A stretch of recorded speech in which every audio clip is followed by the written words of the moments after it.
بسم اللہ الرحمن الرحیم۔ السلام علیکم ورحمۃ اللہ وبرکاتہ۔ حامد و مصلیا اما بعد، اعوذ باللہ من الشیطان الرجیم، بسم اللہ الرحمن الرحیم۔ لقد کان لکم فی رسول اللہ اسوۃ حسنہ۔ معزز و مکرم علماء کرام، ذمہ داران جماعت و جمعیت اور نوجوانان ملت و عزیز بچوں، الحمدللہ پروگرام رواں دواں ہے اور اس نشست کی آخری کڑی نبی صلی اللہ علیہ وسلم بحیثیت ذمہ دار و قائد، اس عنوان کے تحت میں آپ کے سامنے کھڑا ہوں۔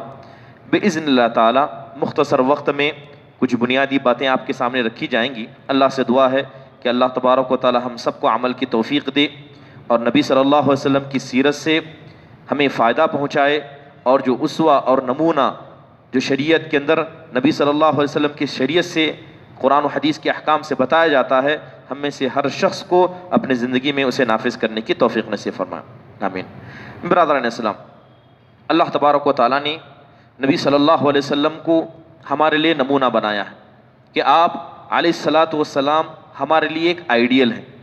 آپ علیہ الصلاۃ والسلام کا چلنا، آپ کا بیٹھنا، آپ علیہ الصلاۃ والسلام کی دعوت و تبلیغ کا طریقہ، آپ علیہ الصلاۃ والسلام کی زندگی گزارنے کا نمونہ، ہر چیز ہمارے لیے قدوہ ہے۔ اور اللہ تبارک و تعالیٰ نے ہمیں حکم دیا ہے کہ اگر ہم اللہ والے بننا چاہتے ہیں اور اسی طرح دین پر صحیح طور پر عمل کرنا چاہتے ہیں تو نبی صلی اللہ علیہ وسلم کے اسوے کو زندگی میں نافذ کریں۔ میں نے آیت کریمہ پڑھی، مشہور آیت کریمہ ہے۔ اللہ فرماتا ہے کہ بے شک ہم نے رسول صلی اللہ علیہ وسلم کی زندگی آپ کے لیے نمونہ بنائی۔ جہاں تک بات قیادت کی ہے، ذمہ داری کی ہے، یہ ایک عظیم عمل ہے اور اس کے بارے میں بہت ساری باتیں آپ نے اس سے پہلے بھی سنی ہیں کہ ذمہ داری یہ ایسا عمل ہے یا ایسا کام ہے جس کے بارے میں قیامت کے دن سوال کیا جائے گا، اور جس شخص کو اللہ تبارک و تعالیٰ اپنے فضل و کرم سے ذمہ دار بنا دیتا ہے، اس کی بات ماننے کا حکم ہم سب کو دیا گیا ہے۔ پہلی چیز ذمہ داری کے تعلق سے اللہ تعالیٰ قرآن میں فرماتا ہے کہ یا ایھا الذین آمنوا اطیعوا اللہ واطیعوا الرسول واولی الامر منکم، کہ اے ایمان والو اللہ کی اطاعت کرو، اس کے رسول کی اطاعت کرو، اور جو تمہارے ذمہ دار ہیں ان کی بات مانو، چاہے وہ دین کے ذمہ دار علماء کے طور پر ہو، چاہے وہ جماعت و جمعیت کے ذمہ دار کے طور پر ہو، یا مسلمانوں کا قائد یا مسلمانوں کا امیر و سردار ہو۔ آپ دیکھیں کہ اللہ تبارک و تعالیٰ نے جب اپنی اطاعت کا حکم دیا، اس کے بعد اپنی رسول کی اطاعت کا حکم دیا، تو اللہ تعالیٰ نے ذمہ داروں کی بات ماننے کا بھی ہمیں حکم دیا ہے۔ تو یہ ذمہ داری کی اہمیت کو ہمارے سامنے اجاگر کرتی ہے۔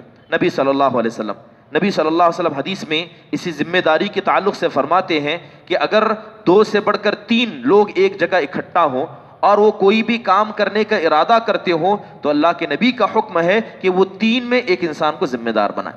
وہ 3 بھی ہوں، چاہے وہ سفر کے لیے نکلیں، چاہے وہ حضر میں کسی مقام یا کسی جگہ کا ارادہ کریں، تو اللہ کے نبی حکم دیتے ہیں کہ ان 3 میں ایک شخص کو ذمہ دار بنا دیا جائے۔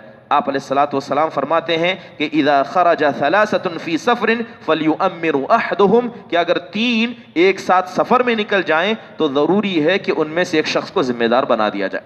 گویا ذمہ داری ایک ایسا کام ہے جس سے ہم دور نہیں بھاگ سکتے، ذمہ داری سے یا ذمہ داری کا جو ایک رتبہ ہے اس سے ہم دور نہیں ہو سکتے، بلکہ یہ ذمہ داری کی اگر بات کی جائے تو اللہ تبارک و تعالیٰ نے فطری طور پر ہم میں سے ہر شخص کو ذمہ دار بنایا۔ یہاں موجود ہر شخص ذمہ دار ہے، یا تو کوئی اپنے عمل کا ذمہ دار ہے، یا تو کوئی اپنے گھر والوں کا ذمہ دار ہے، یا اللہ تبارک و تعالیٰ نے جو صلاحیت ہم میں سے جس شخص کو بھی دی ہے اس صلاحیت کے اعتبار سے وہ ذمہ دار ہے۔ تو گویا یہ نہ سمجھیں کہ ذمہ داری کوئی ایسا عہدہ ہے جسے انسان اپنی صلاحیت سے کماتا ہے، یا ذمہ داری کوئی ایسا عہدہ ہے جسے اللہ آسمان سے چن کر دے دیتا ہے۔ ذمہ داری یہ ایسا کام ہے کہ اللہ تعالیٰ نے ہم میں سے ہر شخص کو اس بات کی صلاحیت دی ہے کہ وہ ذمہ دار بن سکتا ہے۔ اسی لیے دیکھیں کہ جب بات ذمہ داری کی کریں تو یہ ذمہ داری ہماری فطرت میں رکھی گئی ہے کہ ہمارا کوئی سردار ہوگا، ہم اس کی بات مانیں گے۔ یہ بات صرف انسانوں کی نہیں بلکہ حیوانات میں ایسے کچھ حیوانات ہیں جو اپنے ذمہ داروں کی بات ماننے کے قائل ہیں۔ آپ نے بارہا سلیمان علیہ السلام کا واقعہ سنا ہے. اس میں ایک چونٹی تھی جو چونٹیوں کی ذمہ دار تھی. دیکھیں کہ ایک ذمہ دار نے آواز لگائی تو اس کی آواز پر ساری چونٹیوں نے لبیک کر کے اپنے بلوں میں داخل ہونے کو منظور کر لیا. آپ نے شہد کی مکھی کے بارے میں سنا ہے, جانتے ہیں کہ شہد کی مکھی میں ایک رانی ہوتی ہے اور ساری شہد کی مکھیاں اس کی بات مانتی ہیں. اسی طرح یہ ٹڈیاں جو لشکر کے طور پر آتی ہیں, ان ٹڈیوں کا بھی ایک سردار ہوتا ہے, جو سردار جس طرف جاتا ہے ساری ٹڈیاں اس طرف جاتی ہیں. آپ دیکھیں انسان نہیں, ایسے حیوانات جو مکلف نہیں ہیں, ایسے حیوانات جن کو اللہ نے حکم نہیں دیا ہے, ان کے یہاں بھی ذمہ دار ہوتے ہیں اور یہ لوگ بھی ذمہ داری کو ادا کرتے ہیں. تو گویا یہ نہ سمجھیں کہ ذمہ داروں کی بات ماننا یہ ہمارے شان کے خلاف ہے, ہماری فطرت کے خلاف ہے, بلکہ اللہ تبارک و تعالیٰ نے ہماری فطرت کے اندر اس چیز کو رکھ دیا ہے کہ ہمارا کوئی ذمہ دار ہوگا اور ہمیں اس کی بات ماننی ہوگی. برادران اسلام, جہاں تک نبی صلی اللہ علیہ وسلم کی سیرت کو ہم پڑھتے ہیں تو نبی صلی اللہ علیہ وسلم ایک قائد اعظم تھے. آپ علیہ السلام کی قیادت, آپ علیہ السلام کے فیصلے, آپ علیہ السلام کے اخلاق, یہ قیادت کا سب سے اعلیٰ نمونہ ہے. اگر ذمہ داری اور ذمہ دار یا قیادت کے اعتبار سے نبی صلی اللہ علیہ وسلم کی سیرت کا مطالعہ کریں تو بہت ساری چیزیں ہمارے سامنے آتی ہیں. سب سے پہلی چیز, نبی صلی اللہ علیہ وسلم جب ذمہ دار تھے یا آپ کو ذمہ دار بنایا گیا تو سب سے اہم چیز کہ آپ علیہ السلام نے اس ذمہ داری کے احساس کو محسوس کیا. آپ نے اس ذمہ داری کو سمجھا کہ جو بوجھ مجھ پر ڈالا گیا ہے وہ کیا ہے. یہاں تک کہ اللہ تبارک و تعالیٰ نے آپ علیہ السلام پر مارے رحم کرتے ہوئے کہا کہ لعلک باخع نفسک الا یکونوا مؤمنین. اے اللہ کے نبی, ہم نے آپ کو رسالت کی ذمہ داری دی, ہم نے کہا کہ آپ دعوت و تبلیغ کریں, لوگوں تک پیغام پہنچائیں, مگر آپ اس دعوت و تبلیغ اور اس ذمہ داری کو ادا کرنے میں ہمیں خدشہ محسوس ہوتا ہے کہ کہیں آپ اپنے جان کو ہلاک نہ کر دیں, اپنے آپ کو ہلاکت میں نہ ڈال دیں. یہ نبی صلی اللہ علیہ وسلم کی ذمہ داری کے احساس نہیں تھا تو اور کیا تھا. جہاں تک عمل کی بات کریں, دعوت کی بات کریں, نبی صلی اللہ علیہ وسلم نے دعوت کے لیے اپنے وقت کو لگایا. بازار میں چلے جاتے, نبی صلی اللہ علیہ وسلم کسی کو اکیلا پا لیتے, راستے میں پاتے, مسجد کے اندر پاتے, جہاں جس شخص کو پاتے, چاہے بوڑھا ہوتا, مرد ہوتا, عورت ہوتی, جوان ہوتے, بچے ہوتے, اللہ کے نبی انہیں دین کی طرف بلایا کرتے. اور یہ نبی صلی اللہ علیہ وسلم کی ذمہ داری کا احساس تھا.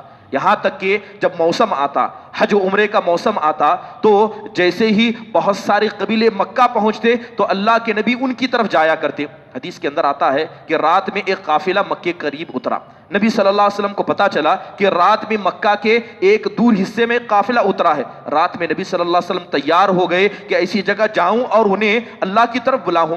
تو کہنے والوں نے کہا کہ اے اللہ کے نبی صلی اللہ علیہ وسلم, رات کا وقت ہے, رک جائیں, صبح ہو جائے تو آپ چلے جائیں. تو نبی صلی اللہ علیہ وسلم کہا کرتے کہ کیا بھروسہ کہ وہ قافلہ صبح تک یہاں رہے, کیا بھروسہ کہ وہ قافلہ صبح تک یہاں رہے. یہ نبی صلی اللہ علیہ وسلم کی ذمہ داری کا احساس تھا کہ آپ گئے اور رات میں جا کر آپ علیہ السلام نے دعوت کو پیش کیا.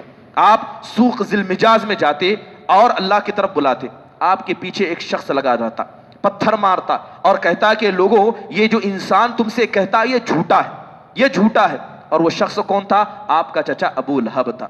آپ علیہ السلام ایک اللہ کی طرف بلاتے, وہ پیچھے پتھر مار کر آپ کی دعوت کا انکار کرتا, لوگوں کو دور کرتا. کیا اللہ کے نبی صلی اللہ علیہ وسلم نے کسی کے اعتراض کی وجہ سے, کسی کے برا بلا کہنے کی وجہ سے یا کسی کے مارنے کی وجہ سے ذمہ داری کو چھوڑا؟ اللہ کے نبی نے اسے ادا کیا, کیونکہ ذمہ داری کا احساس یہی ہے کہ چاہے لوگ تانا دیں, چاہے لوگ آپ کو برا بلا کہیں, چاہے لوگ آپ کو قبول کریں یا رد کریں, اگر ذمہ داری کا احساس ہے تو اس کو ادا کیجئے. یہ نبی صلی اللہ علیہ وسلم کا اسوہ ہے. یہی بات اللہ کے نبی صلی اللہ علیہ وسلم کی اگر عمل کے طور پر دیکھیں, ابھی آپ کے سامنے بتایا گیا کہ نبی صلی اللہ علیہ وسلم کو بھی عمل کرنے کا حکم دیا گیا تھا, آپ کو بھی نماز کا حکم تھا, آپ کو بھی روزے کا حکم تھا. تو یہ ایک شخص ہونے کے طور پر, ایک اللہ کا بندہ ہونے کے طور پر آپ پر بھی بہت ساری ذمہ داریاں تھیں. آپ علیہ السلام نماز کو کیسے ادا کرتے تھے, آپ علیہ السلام روزوں کو کیسے ادا کرتے, یہ آپ علیہ السلام کی ذمہ داری کی احساس کی ایک دلیل تھی. برادران اسلام, نبی صلی اللہ علیہ وسلم کو صرف دعوت و تبلیغ یا عمل کرنے کا ذمہ دار نہیں بنایا گیا تھا. ابھی آپ نے نبی صلی اللہ علیہ وسلم کی عظمت پر سنا کہ نبی صلی اللہ علیہ وسلم کی عظمت بہت بڑی ہے, یہاں تک کہ آپ کی عظمت میں ایک بات یہ بھی آتی ہے کہ اللہ تعالیٰ نے آپ کو رسولوں پر گواہ بنایا, کہ جو رسول آئے اور جو رسولوں نے دعوت کا کام کیا, ان کے دعوت کے کام پر اور اپنی رسالت کو ادا کرنے پر نبی صلی اللہ علیہ وسلم کو گواہ بنایا گیا. قرآن کے اندر آتا ہے، قرآن کے اندر ایک آیت کریمہ ہے، حدیث کے اندر آتا ہے کہ ایک مرتبہ اللہ کے نبی صلی اللہ علیہ وسلم نے حضرت عبداللہ بن مسعود رضی اللہ عنہ سے کہا کہ اقرأ علیہ، کہ عبداللہ مجھ پر قرآن پڑھ کر سناؤ۔ تو حضرت عبداللہ بن مسعود کہتے ہیں اے اللہ کے نبی یہ قرآن آپ پر نازل کیا گیا اور میں پڑھ کر سناؤں؟ تو اللہ کے نبی کہتے ہیں کہ انی احب ان اسمع من غیری، کہ میں قرآن کو کسی اور سے سننا پسند کرتا ہوں۔ حضرت عبداللہ بن مسعود رضی اللہ عنہ قرآن پڑھنے لگے، یہاں تک کہ جب اس آیت کریمہ پر پہنچے کہ فَكَيْفَ إِذَا جِئْنَا مِن كُلِّ أُمَّةٍ بِشَهِيدٍ، کہ اس دن معاملہ کیا ہوگا، اس دن کا معاجرہ کیا ہوگا کہ جب ہر امت میں سے ایک شہید کو بلایا جائے گا اور آپ کو ان سب پر گواہ بنا کے بلایا جائے گا۔ ذمہ داری یاد دلائی گئی کہ آپ کوئی معمولی شخص نہیں ہے کہ آپ صرف ان کے ذمہ دار ہیں یا صرف ان کے بارے میں گواہ دینے والے ہیں، سب کی گواہی کے لیے آپ کو بلایا جائے گا۔ اللہ کے نبی کو ذمہ داری کا احساس ہوا، آپ علیہ الصلوۃ والسلام زار و قطار رونے لگے، آپ علیہ الصلوۃ والسلام رونے لگے اور آپ کی سسکیوں کو سنا۔ حضرت عبداللہ بن مسعود کے ہاتھ کو اللہ کے نبی نے پکڑا تو اللہ کے نبی صلی اللہ علیہ وسلم کی جب نگاہ اٹھا کر دیکھا تو اللہ کے نبی کی آنکھوں سے آنسو جاری تھے اور آپ کی داڑھی تر بتر تھی۔ برادران اسلام، یہی وجہ تھی کہ نبی صلی اللہ علیہ وسلم نے اسی ذمہ داری کے احساس میں اللہ تبارک و تعالیٰ کے سامنے دعا کرتے، آپ اس ذمہ داری کی آسانی کے لیے دعا کرتے اور اللہ تبارک و تعالیٰ سے توفیق مانگا کرتے۔ دوسری چیز یہ ہے، جہاں تک نبی صلی اللہ علیہ وسلم بطور قائد یا بطور ذمہ دار کہیں، اللہ کے نبی قوم کے خادم ہوا کرتے۔ آپ علیہ الصلوۃ والسلام کی سیرت پڑھیں، ایسا نہیں ہے کہ آپ اگر ذمہ دار بن گئے ہیں تو آپ کیا ہے خدمت کرنا چھوڑ دیں۔ ذمہ دار بنایا اس لیے جاتا ہے کہ آپ خدمت کریں، لہذا یہ نبی صلی اللہ علیہ وسلم کی سیرت، اس کی زندہ دلیل ہمارے سامنے موجود ہے۔ حدیث کے اندر آتا ہے، وہ حدیث آپ نے بارہا سنی ہے کہ نبی صلی اللہ علیہ وسلم قوم کے خادم کیسے تھے۔ اگر کسی کا بوجھ نہ اڑتا تو نبی ان کا بوجھ اٹھایا کرتے، اگر کسی کو کما کر دینے والا کوئی نہ ہوتا تو نبی کا کندھا ہوتا جو انہیں کما کر دیتا، مجبوروں کا سہارا اور حاجت مندوں کے رواں آپ علیہ الصلوۃ والسلام بنا کرتے۔ یہی وجہ تھی کہ جب پہلی وحی آپ پر نازل کی گئی آپ گھبرا گئے، آپ کو موت کا خدشہ ہوا، آپ اپنی بیوی حضرت خدیجہ بنت خویلد رضی اللہ عنہ کے پاس آئے تو حضرت خدیجہ نے اسی بات کا سہارا دے کر آپ کو تسلی دی کہ کلا واللہ لا یخزیک اللہ ابدا، خدا کی قسم وہ رب آپ کو رسوا نہیں کرے گا، وہ رب آپ کو رسوا نہیں کرے گا۔ کیوں نہیں رسوا کرے گا؟ اس لیے کہ آپ صلہ رحمی کرتے ہیں، آپ کے رشتہ دار آپ سے دور بھاگتے ہیں تو آپ رشتہ داری کو جوڑتے ہیں، آپ کیا ہے بوجھ، لوگوں کا بوجھ اٹھاتے ہیں، آپ کیا ہے لوگوں کے لیے کھانا اور سامان مہیا کرتے ہیں، یہاں تک کہ آپ ان لوگوں میں سے ہیں کہ لوگوں کے کیا ہے بڑے مددگار اور سازی ہوتے ہیں۔ اللہ تعالیٰ ایسے شخص کو کیسے رسوا اور ذلیل کرے گا؟ تو اللہ تبارک و تعالیٰ کی یہ جو آیت قریب، اللہ تبارک و تعالیٰ نے جو نبی صلی اللہ علیہ وسلم کو یہ فضل عطا کیا تھا کہ آپ ذمہ دار ہونے کے ساتھ قوم کے خادم ہوا کرتے ہیں۔ یہی وجہ تھی کہ جب اللہ کے نبی مدینہ پہنچے، صحابہ اکرام کو آپ نے مسجد بنانے کا حکم دیا تو اللہ کے نبی نے اپنے آپ کو الگ نہیں رکھا، اللہ کے نبی نے اپنے آپ کو صدارت کی کرسی پر نہیں بٹھایا، آپ لوگوں میں سے ایک تھے اور ان کے بیچ میں بیٹھ کر اللہ کے نبی کام کرتے۔ آپ بھی اپنے کندھے پر پتھر اٹھا کر لاتے، آپ علیہ الصلوۃ والسلام نے بھی مسجد کے جو مینارے تھے اسے کھڑا کرنے میں یا مسجدوں کے ستونوں کو کھڑا کرنے میں آپ علیہ الصلوۃ والسلام نے مدد کی۔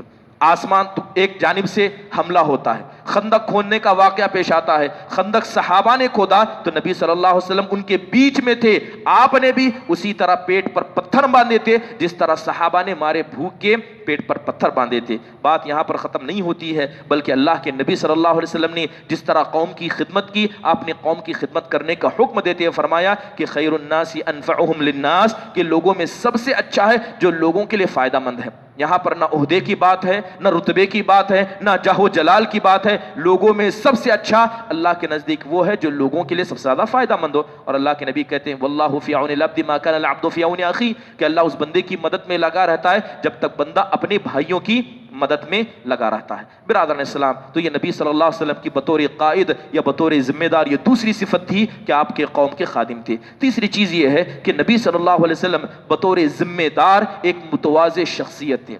آپ علیہ الصلوۃ والسلام کے اندر تواضع تھا۔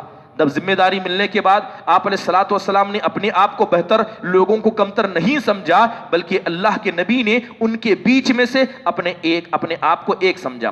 اسی بات کا حکم اللہ تعالیٰ نے قرآن میں آپ کو حکم دیا ہے، کہا وَخْفِضْ جَنَاحَكَ لِمَنْ تَبِعَكَ مِنَ الْمُؤْمِنِينَ، اے اللہ کے نبی صلی اللہ علیہ وسلم جو آپ کے ساتھ اڑتے ہیں، جو آپ کے ساتھ کیا ہے معاملات کو طے کرتے ہیں، ان کے مسئلے میں آپ اپنے بازو کو نرم رکھیں، ان کے ساتھ تواضع کا معاملہ کریں، زبان کی سختی، کردار کی سختی، لہجے کی سختی، ان سب سے آپ دور رہیں اور ان کے ساتھ اچھا معاملہ کریں۔ یہی وجہ تھی کہ نبی صلی اللہ علیہ وسلم کی ایک حدیث آپ فرماتے ہیں کہ ان اللہ اوحى الی ان تواضعوا حتى لا يفخر احد على احد ولا يبغي احد على احد، کہ اللہ نے میری جانب وحی کی اور مجھے حکم دیا ہے کہ میں تواضع اختیار کروں اور تم میں سے ہر شخص تواضع اختیار کرے، یہاں تک کہ نہ کوئی انسان کسی پر فخر کرے، نہ کوئی کسی پر کیا ہے ظلم اور زیادتی کرے۔ برادران اسلام، نبی صلی اللہ علیہ وسلم کے تواضع کا عالم تو یہ تھا کہ آپ نبی ہیں، آپ رسول ہیں، اللہ تبارک و تعالیٰ کی مدد آپ کو لگی رہتی ہے، لیکن اگر اللہ کے نبی صلی اللہ علیہ وسلم ان ساری چیزوں کی وجہ سے جو اہم چیز اللہ کے نبی کے پاس تھی وہ تواضع تھی، بسا اوقات ہوتا کہ آپ کوئی فیصلہ کر دیتے، بسا اوقات ہوتا کہ آپ علیہ الصلوۃ والسلام کوئی مشورہ دے دیتے، تو حدیث کے اندر ہمیں ایسی مثالیں بھی ملتی ہیں کہ اللہ کے نبی نے کبھی مشورہ دیا اور آپ کے مشورے کو آپ کے منہ پر ٹھکرا دیا گیا، لیکن اللہ کے نبی صلی اللہ علیہ وسلم نے کبھی ذمہ داری کا غلط فائدہ رکھ کر اپنی بات کو منوانے کی کوشش نہیں کی۔ حدیث مشہور ہے کہ حضرت مغیث اور بریرہ رضی اللہ عنہ کا قصہ، حضرت مغیث غلام تھے، حضرت بریرہ بھی غلام تھی، تو لہذا حضرت بریرہ نے کیا ہے حضرت عائشہ کی مدد سے اپنے آپ کو غلامی سے آزاد کرا دیا۔ اب اسلام اجازت دیتا ہے کہ اگر شوہر بیوی دونوں غلام ہوں، ان میں سے ایک آزاد ہو جائے تو آزاد ہونے والے کو حق ہے یا تو اپنے شوہر کے ساتھ اس کی ازدواجی زندگی میں رہے یا اسے طلاق دے۔ حضرت بریرہ نے اپنے غلام شوہر کو طلاق دینے کا ارادہ کیا۔ اب حضرت مغیث ان کے پیچھے مدینے کی گلیوں میں گھوما کرتے، ان سے کہتے کہ میری ازدواجی زندگی میں لوٹ آؤ، تمہیں اتنا بھی خیال نہیں کہ ہماری یہاں اولاد ہے، اگر تم مجھے چھوڑ دو گی تو ان اولاد کا کیا ہوگا۔ اللہ کے نبی صلی اللہ علیہ وسلم بیٹھے ہوئے تھے، حضرت عباس آپ کے ساتھ تھے، حضرت بریرہ آگے جا رہی تھی، حضرت مغیث ان کے پیچھے روتے جا رہے تھے، تو اللہ کے نبی صلی اللہ علیہ وسلم نے حضرت عباس سے کہا کیا ان دونوں کے معاملے میں تمہیں تعجب نہیں ہوتا، کیا ان دونوں کو دیکھ کر تعجب نہیں ہوتا کہ حضرت بریرہ مغیث سے کتنی نفرت کرتی ہیں اور مغیث ہیں کہ کتنی محبت اپنے بیوی سے کرتے ہیں۔ لہذا حضرت مغیث نے منانے کی ساری کوششیں کی لیکن بریرہ نہیں مانی، تو آخرکار اللہ کے نبی صلی اللہ علیہ وسلم کے پاس آئے اور آ کر کہنے لگے اللہ کے نبی آپ میری سفارش کر دیجئے۔ اللہ کے نبی صلی اللہ علیہ وسلم کسی کی بات کو رد نہیں کرتے، آپ گئے، آپ نے حضرت بریرہ سے کہا لو راجعتی، اے بریرہ کتنا اچھا ہوتا کہ اپنے شوہر کے پاس لوٹ جاتی۔ حضرت بریرہ نے سیدھا سوال کیا اے اللہ کے نبی یہ آپ کا حکم ہے کہ مشورہ ہے، آپ کا حکم ہے کہ مشورہ ہے؟ تو کہا گیا کہ یہ میرا مشورہ ہے۔ اللہ کے نبی نے کہا کہ میرا مشورہ ہے، تو حضرت بریرہ کہتی ہیں لا حاجت لی فی، جس شخص کے تعلق سے آپ میرے پاس سفارش لے کر آئیں اس کے میرے نزدیک کوئی ضرورت نہیں۔ نبی صلی اللہ علیہ وسلم کے منہ پر آپ کا مشورہ ٹھکرا دیا گیا کہ اللہ کے نبی صلی اللہ علیہ وسلم نے کوئی لفظ کہا، اللہ کے نبی وہاں سے چلے گئے۔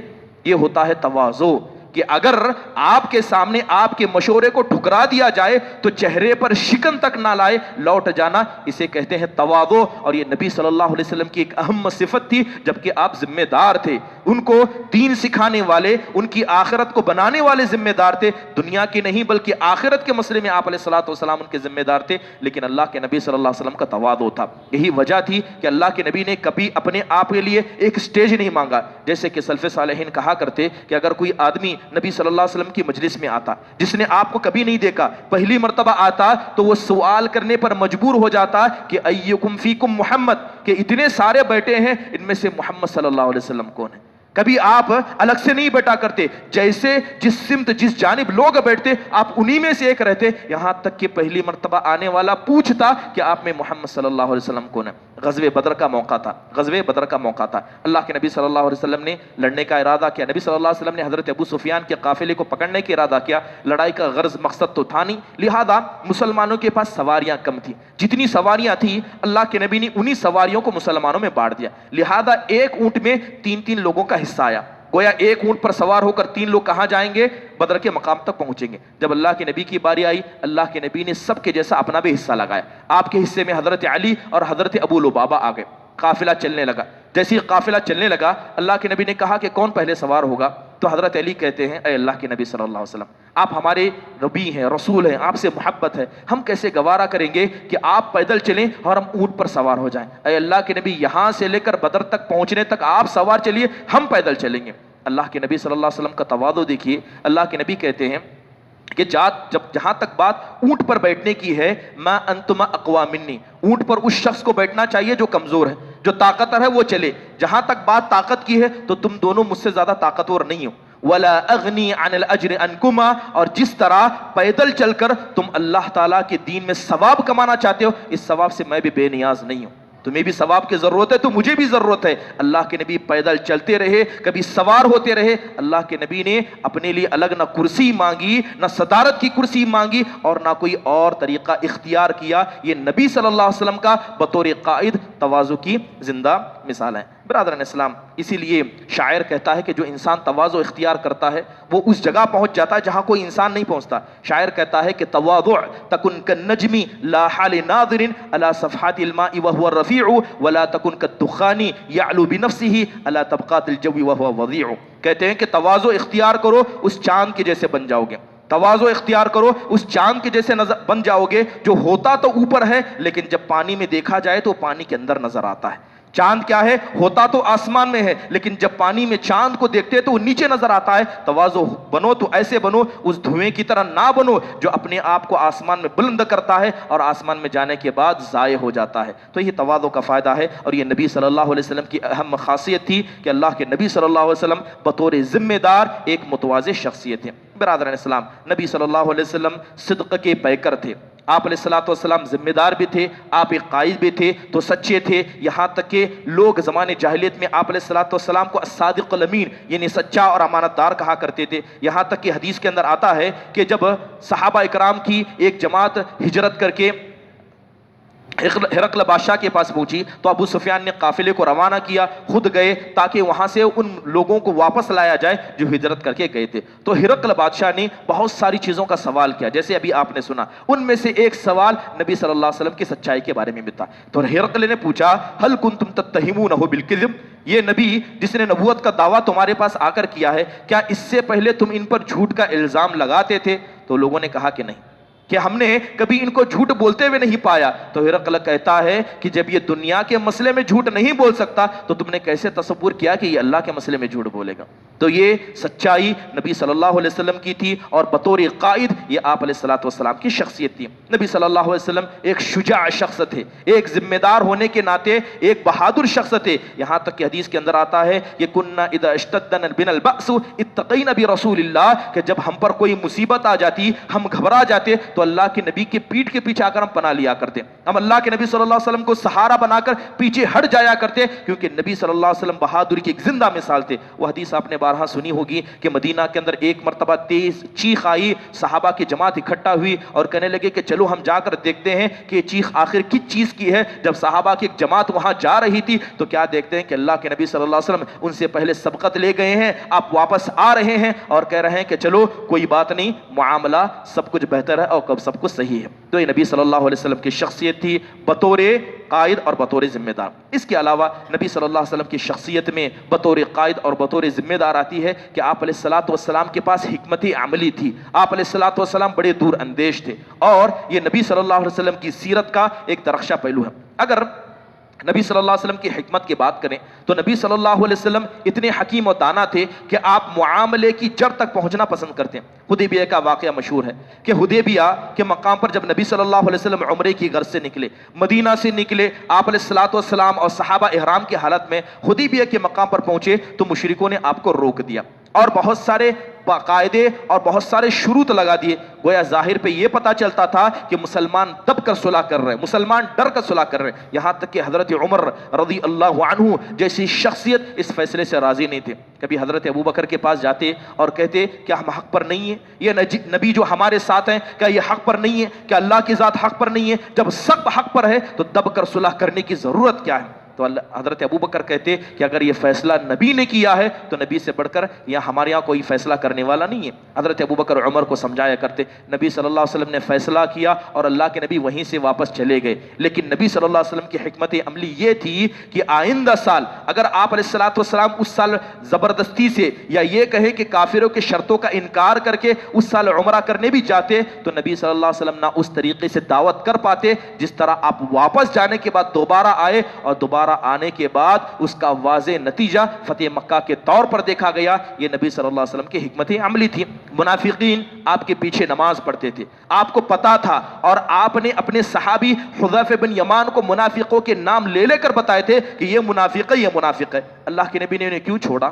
اللہ کے نبی نے انہیں کیوں قتل نہیں کیا؟ کہ اللہ کے نبی کے پاس طاقت نہیں تھی؟ کہ ہمت نہیں تھی؟ کہ لوگوں کی کمی تھی؟ اتنے سارے فتنے منافقوں نے مچائے، لیکن اللہ کے نبی نے انہیں ان کی حالت پر رکھا۔ واقعہ مشہور ہے کہ صحابہ کرام ایک غزوے میں تھے، غزوے میں اچانک دو صحابہ کے بیچ میں لڑائی ہو گئی، ایک طرف مہاجر ایک طرف انصاری۔ تو مہاجر نے اپنے قوم والوں کو دعوت دیتے کہا یا للمہاجرین، انصاری نے کہا یا للانصار، اے مہاجرو آ جاؤ، اے انصاری آ جاؤ۔ یہاں تک کہ قریب تھا کہ دونوں جماعتیں آپس میں لڑ پڑتی۔ نبی صلی اللہ علیہ وسلم کے کان پر بات پڑی تو آپ نے کہا کہ ما بال دعو الجاہلیہ، یہ جاہلیت کی پکار کی وجہ کیا ہے؟ کس نے یہ جاہلیت کی آواز لگائی؟ ہم سب ایک ہیں، ہم سب آدم سے ہیں، آدم مٹی سے ہیں، لہذا یہ جاہلیت کی پکار کیسے ہے؟ اللہ کے نبی صلی اللہ علیہ وسلم نے کہا کہ اس لڑائی کو ختم کرو۔ جیسے ہی سب لوگوں نے لڑائی کو ختم کیا تو عبداللہ بن ابی بن سلول کھڑا ہوا اور کہنے لگا کہ یہ مہاجر جو غریب فقیر اور ننگے تھے، ہم نے انہیں سہارا دیا، ہم نے انہیں کپڑا دیا، ہم نے اپنے گھروں میں پناہ دی، آج ان کی اتنی ہمت کہ ہم سے لڑنے کے لیے تیار ہیں۔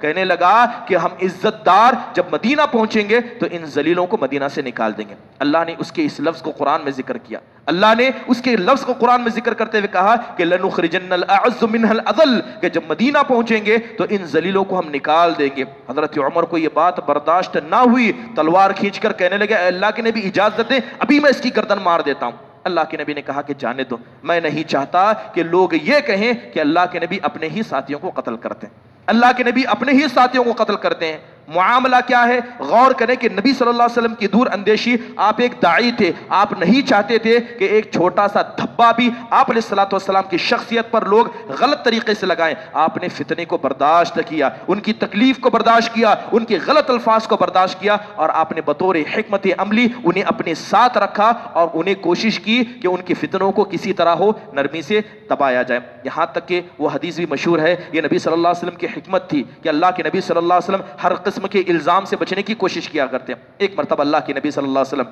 اپنی پیاری بیوی عائشہ صدیقہ رضی اللہ عنہ کے ساتھ بیٹھے ہیں تو اللہ کے نبی نے اپنی خواہش کا اظہار کیا۔ آپ نے اپنی خواہش کا اظہار کرتے کہا یا عائشہ لولا قومک حدیث عہد بالکعبہ لنقضت الکعبہ وجعلت لها بابین۔ اللہ کے نبی کہتے ہیں اے عائشہ، یہ جو لوگ تمہارے ہیں یعنی تمہارے جو قوم والے ہیں، اگر یہ نئے نئے مسلمان نہ ہوتے تو میں کعبہ کو گرا کر اس کے 2 دروازے بنا دیتا۔ اللہ کے نبی کہتے ہیں کہ میں کعبہ کو گرا کر 2 دروازے بنا دیتا، ایک دروازے سے لوگ داخل ہوتے تو دوسرے سے نکلتے۔ پھر اللہ کے نبی فرماتے ہیں کہ مجھے صرف یہ خدشہ ہوا کہیں یہ لوگ یہ نہ سمجھ بیٹھے کہ اللہ کے نبی ہمارے ذمہ دار بن گئے تو من مرضی کرنے لگ گئے۔ آپ علیہ الصلوۃ والسلام نے جو چاہا وہ کر دیا، صرف اتنا خدشہ تھا کہ اللہ کے نبی صلی اللہ علیہ وسلم نے اس کام کو نہیں کیا۔ یہ اللہ کے نبی صلی اللہ علیہ وسلم کی حکمت عملی تھی، اور یہ بطور قائد یہ آپ علیہ الصلوۃ والسلام کی اہم خصوصیت میں سے تھی۔ برادران اسلام، یہی وجہ تھی کہ اللہ کے نبی صلی اللہ علیہ وسلم اپنے دامن کو پاک رکھنا پسند کرتے، کبھی نہیں چاہتے کہ آپ کا کوئی مذاق اڑائے یا آپ کی نرمی کا کوئی غلط فائدہ اٹھائے۔ ایک شخص کا نام آتا ہے ابی العز الجہمی، یہ ایک مشرک تھا اور شاعر تھا، یہ مسلمانوں کی ہجو بیان کرتا تھا۔ جب بدر کا واقعہ پیش آیا تو بدر کے وقت یہ قیدی بن کر آیا، یہ قیدی بن کر آیا۔ اللہ کے نبی صلی اللہ علیہ وسلم سے اسے مال دیا، اللہ کے نبی نے اسے چھوڑ دیا۔ اس کافر کو، اس شاعر کو جو مسلمانوں کی اور اللہ کے نبی کی ہجو بیان کرتا تھا، اللہ کے نبی نے چھوڑ دیا۔ لیکن جب احد کا وقت آیا تو احد میں بھی یہ شریک تھا، اور احد میں شریک ہونے کے بعد پکڑا گیا۔ اس نے پھر وہی بہانے بازی کی تو اللہ کے نبی نے کہا کہ اس کو قتل کر دو، اللہ کے نبی نے کہا کہ اس کو قتل کر دو، جبکہ اس وقت پکڑے جانے والے بہت کم تھے، مسلمانوں کو نقصان ہوا تھا۔ ضرورت اس بات تھی کہ اب انسان کو اس کو چھوڑا جائے، بدر کے وقت نہیں چھوڑا جانا چاہیے تھا، لیکن نبی صلی اللہ علیہ وسلم نے بدر کے وقت جب جیت گئے تب چھوڑا، اور جب نقصان ہوا اللہ کے نبی نے قتل کرنے کا حکم دیا۔ پھر اللہ کے نبی صلی اللہ علیہ وسلم فرماتے ہیں کہیں ایسا نہ ہو کہ یہ جائے اور اپنی قوم میں کہے کہ میں نے نبی کو 2 بار دھوکا دیا، میں نے نبی کو 2 بار دھوکا دیا، آپ کو چکما دیا۔ اللہ کے نبی کہتے ہیں کہ مومن وہ ہوتا ہے جو ایک ہی سوراخ سے 2 بار ڈسا نہیں جاتا ہے۔ اللہ کے نبی نے اسے قتل کرنے کا حکم دیا۔ یہ نبی صلی اللہ علیہ وسلم کی بطور قائد کیا ہے؟ یہ نبی صلی اللہ علیہ وسلم کی ایک شخصیت تھی جو ہمارے سامنے نمایاں ہے۔ برادران اسلام، نبی صلی اللہ علیہ وسلم مشورہ کیا کرتے، یہ قائد کی ذمہ داری ہے اور آپ علیہ الصلوۃ والسلام کی شخصیت ہے۔ اللہ کے نبی نے صحابہ سے مشورہ کیا، قوم کا مسئلہ ہوتا، گھر کا مسئلہ ہوتا، اندر کا مسئلہ ہوتا، باہر کا مسئلہ ہوتا، ہر چھوٹے بڑے مسئلے میں اللہ کے نبی مشورہ کیا کرتے. بہت سارے جیسے اللہ کے نبی غزوہ بدر میں لڑنے کے لیے گئے, اللہ کے نبی صلی اللہ علیہ وسلم جب میدان میں پہنچے, جبکہ آپ کا ارادہ لڑنے کا نہیں تھا لیکن جنگ سامنے آ گئی, تو اللہ کے نبی نے مشورہ کیا. آپ کے اپنی ذاتی مسائل میں اللہ کے نبی مشورہ کرتے. آپ کی بیوی عائشہ صدیقہ رضی اللہ عنہا پر جب الزام لگایا گیا تو آپ نے حضرت عائشہ کو طلاق دینے کے بارے میں بھی مشورہ کیا تھا, اور کہا حضرت علی سے کہا کیا میں ان کو طلاق دے دوں؟ تو اللہ کے نبی صلی اللہ علیہ وسلم بطور قائد, آپ کی شخصیت یہ تھی کہ آپ علیہ الصلوۃ والسلام مشورہ کیا کرتے ہیں. اور بطور قائد اللہ کے نبی کی ایک بڑی خاصیت یہ تھی کہ آپ جوانوں کا فائدہ اٹھایا کرتے. جو نوجوان ہوتے ان کی طاقت, ان کی صلاحیت کے اعتبار سے آپ فائدہ اٹھایا کرتے. آپ صحابہ میں دیکھیں کتنے ایسے نوجوان صحابہ ہیں اللہ کے نبی نے ان کو پکڑا, اللہ کے نبی نے الگ الگ فیلڈ میں انہیں ماہر بنایا. اللہ کے نبی نے ابن عباس کو پکڑا اور علم کے فیلڈ میں لگا دیا, دعا دی کہ اللہم علمہ تاویل وفقہہ فی الدین. ابن عباس سے کہا کہ اے اللہ تو اس کو تاویل سکھا دے اور دین کا عالم بنا دے. اللہ کے نبی صلی اللہ علیہ وسلم نے حضرت اسامہ کو پکڑا, یہ سب نوجوان ہیں, 18-20 سال کے نوجوان ہیں, تو انہیں قائد اور ذمہ دار بنا دیا. ابو بکر ہیں, عمر ہے, عثمان ہے, علی ہیں, عشر مبشرہ ہیں, ان میں حضرت اسامہ کو ذمہ دار بنایا جو 18 سال کے نوجوان تھے. حضرت زید بن ثابت کو پکڑا, قرآن کا ماہر بنا دیا. حضرت مصعب کو پکڑا اور انہیں دعوت کا ماہر بنا دیا. یہ نوجوان تھے, اللہ کے نبی صلی اللہ علیہ وسلم نے ان کی صلاحیت کے اعتبار سے ان کو پکڑا اور ان کی صلاحیت کے اعتبار سے انہیں نکھارنے کی کوشش کی. یہ نبی صلی اللہ علیہ وسلم کی خاصیت تھی. یہی وجہ تھی کہ اللہ کے نبی ہمیشہ حضرت ابو بکر و عمر کو اپنے ساتھ رکھا کرتے ہیں. کہتے ہیں حدیث کے اندر, حضرت علی خود کہتے ہیں کہ میں نے کتنی مرتبہ ایسا ہے کہ اللہ کے نبی کو یہ کہتے ہوئے سنا کہ میں گیا, ابو بکر گئے, عمر گئے, میں آیا, ابو بکر آئے, عمر آئے, میں نے کیا, ابو بکر نے کیا, عمر نے کیا. اللہ کے نبی صلی اللہ علیہ وسلم یہ بات کیوں کہتے؟ کیونکہ یہ آپ علیہ الصلوۃ والسلام کے بعد بننے والے قائد تھے, ذمہ دار تھے. کوئی قائد ذمہ دار یہ نہ سمجھے کہ وہ قوم کو اکیلے لے کر چل سکتا ہے. یہ قوم ہے تو قوم کی ضرورت قوم کو ہوتی ہے. یہ نبی صلی اللہ علیہ وسلم جو ہے نوجوانوں کا اس طرح فائدہ کرتے اور ان کا استغلال کیا کرتے. نبی صلی اللہ علیہ وسلم کی شخصیت کیا ہے؟ بطور قائد رحمت والی تھی. رحمت کے بارے میں آپ نے باتیں بارہا سنی ہیں. نبی صلی اللہ علیہ وسلم جب فیصلہ لینے آتے تو نبی صلی اللہ علیہ وسلم ایک بہترین فیصلہ لینے والے ہوتے. آپ علیہ الصلوۃ والسلام کی زندگی میں کئی ایسے معاملے آئے کہ آپ ذمہ دار تھے, تو آپ علیہ الصلوۃ والسلام جب فیصلہ کر دیتے تو آپ اپنے فیصلے سے کیا ہے پیچھے ہٹا نہیں کرتے. وہ حدیث مشہور ہے کہ ایک عورت جس نے چوری کر لی, لہذا قوم کی بڑی عورت تھی, تو لوگوں نے آ کر سفارش کی کہ اس عورت کو چھوڑ دیا جائے, اس عورت کو چھوڑ دیا جائے. جب اللہ کے نبی صلی اللہ علیہ وسلم اپنے فیصلے سے نہ پھرے تو آپ کے محب, آپ کے محبوب کو بھیجا گیا, کہا گیا کہ آپ جائیے اور سفارش کیجئے. حضرت اسامہ آئے, آ کر سفارش کی تو اللہ کے نبی صلی اللہ علیہ وسلم کا غصہ پھوٹ پڑا اور آپ کہنے لگی اتشفی فی حد من حدود اللہ. اے اسامہ, کیا تم میرے فیصلے کو اور فیصلے کرنے کو اتنا کمزور سمجھتے ہو کہ تم میرے قریبی ہو, تم سفارش کرو گے تو فیصلہ چھوڑ دوں گا؟ بات اس عورت کی نہیں ہے, بات اگر حق کی ہے, بات اگر میری بیٹی فاطمہ بنت محمد کی بھی ہوتی تو میں اس کے بھی ہاتھ کاٹ دیتا. یہ نبی صلی اللہ علیہ وسلم کا فیصلہ ہوتا. جب آپ فیصلہ کر دیتے تو آپ علیہ الصلوۃ والسلام کے بطور قائد اپنے فیصلوں سے پھرا نہیں کرتے. حدیبیہ کا وقت تھا, قوم کے بیچ میں بات مشہور ہو گئی کہ حضرت عثمان کو قتل کر دیا گیا. اللہ کے نبی نے کہا کہ موت پر بیعت کرو. اب بات نہ صلاحی کے لڑنے جھگڑنے کی, بات سیدھے موت کی ہے. اگر عثمان کو قتل کر دیا گیا تو اللہ کے نبی نے ہاتھ بڑھایا, 1400 صحابہ نے بیعت کی. کس بات پر؟ موت کی بیعت کی. اللہ کے نبی کا فیصلہ طے تھا, یہاں بات ہلنے جلنے کی نہیں تھی. اس کے علاوہ بہت سارے فیصلے جو اللہ کے نبی صلی اللہ علیہ وسلم کی زندگی میں کیے گئے اور صحابہ نے آپ کی ماتحتی میں کیے. وہی موقع تھا کہ جب غزوۃ الاحزاب ہوا, منافقین اور خاص کر یہودیوں نے مسلمانوں کو دھوکہ دے دیا. جیسے ہی جنگ ختم ہو گئی, اللہ کے نبی صلی اللہ علیہ وسلم نے یہودیوں کو اتارنا چاہا اور کہا کہ اے بندر خنزیر کے بھائیوں, نیچے اترو کہ تم نے وعدہ کیا تھا کہ مل کر لڑیں گے اور تم نے دھوکہ دیا, اب تمہارا فیصلہ کیا جائے گا. وہ جانتے تھے کہ اللہ کے نبی ان کے معاملے میں سخت فیصلہ کریں گے, کیونکہ جب آپ فیصلہ کرتے تو آپ فیصلے کے وقت کسی ملامت کرنے والے کی ملامت سے نہیں ڈرتے. مارے ڈر کے انہوں نے کہا کہ ہم آپ کے فیصلے پر راضی نہیں ہیں, ہم ہمارے تجارتی پارٹنر حضرت سعد بن معاذ کے فیصلے پر راضی ہیں, اگر وہ فیصلہ کرے تو ہم راضی ہیں. اللہ کے نبی صلی اللہ علیہ وسلم نے کہا چلو وہی تو وہی صحیح. اللہ کے نبی صلی اللہ علیہ وسلم نے حضرت سعد بن معاذ کو بلایا, جن کو اسی جنگ میں تیر لگا تھا اور اللہ کے نبی نے مسجد کے بازو میں ان کے لیے خیمہ لگایا تھا. حضرت سعد کو بلایا گیا. اللہ کے نبی نے کہا اے سعد, یہ قوم تمہارے فیصلے پر جانتی ہے, یہ قوم تمہارا فیصلہ جاننا چاہتی ہے. اے سعد, تم کیا فیصلہ کرو گے؟ یہ بھول گئے کہ یہ نبی صلی اللہ علیہ وسلم کے ساتھی تھے, جن کے ایمان کی گواہی اللہ نے آسمان سے دی یہ بھول گئے تھے. حضرت سعد کہنے لگے اے اللہ کے نبی جتنے لڑنے کے لائق ہیں سب کو قتل کر دیجئے, ان کی عورتوں کو غلام بنا لیجئے, ان کے بچوں کو غلام بنا لیجئے. جن لوگوں نے اللہ اور اس کے رسول کو دھوکہ دیا یہ ہمارے ساتھی کیسے ہو سکتے ہیں؟ اللہ کے نبی کا چہرہ مارے خوشی کے کھلکھلانے لگا. اللہ کے نبی کہتے ہیں کہ لقد حکمت بحکم اللہ فوق سبع سماوات, اے سعد تم نے ان کے بارے میں وہی فیصلہ کیا جس فیصلے کو اللہ نے ساتوں آسمان سے ان کے بارے میں کیا. یہی فیصلہ اللہ کا تھا, یہی فیصلہ اس کے رسول کا تھا, اور اسی فیصلے کو تم نے کیا ہے. برادران اسلام, اس کے علاوہ نبی صلی اللہ علیہ وسلم کی زندگی کی بہت سارے ایسے پہلو ہیں جو بطور قائد آپ علیہ الصلوۃ والسلام نے کیا. بس ضرورت ہے کہ ہم نبی کی سیرت کو پڑھیں. نبی کی سیرت کیا ہے؟ ہمارے لیے نمونہ ہے, صرف سننے کے لیے نہیں بلکہ عمل کے لیے نمونہ ہے. اور جب انسان نبی صلی اللہ علیہ وسلم کی سیرت کو عمل کی نیت سے پڑھتا ہے تو اللہ تبارک و تعالیٰ ایسے سننے میں برکت دیتا ہے, ایسے بیٹھنے میں برکت دیتا ہے. اللہ سے دعا ہے کہ اللہ تبارک و تعالیٰ ہم میں سے ہر شخص کو اس بات کی توفیق دے کہ ہم نبی صلی اللہ علیہ وسلم کی سیرت کو قدوہ اور نمونہ بنائیں. آمین. وآخر دعوانا ان الحمدللہ رب العالمین. السلام علیکم ورحمۃ اللہ.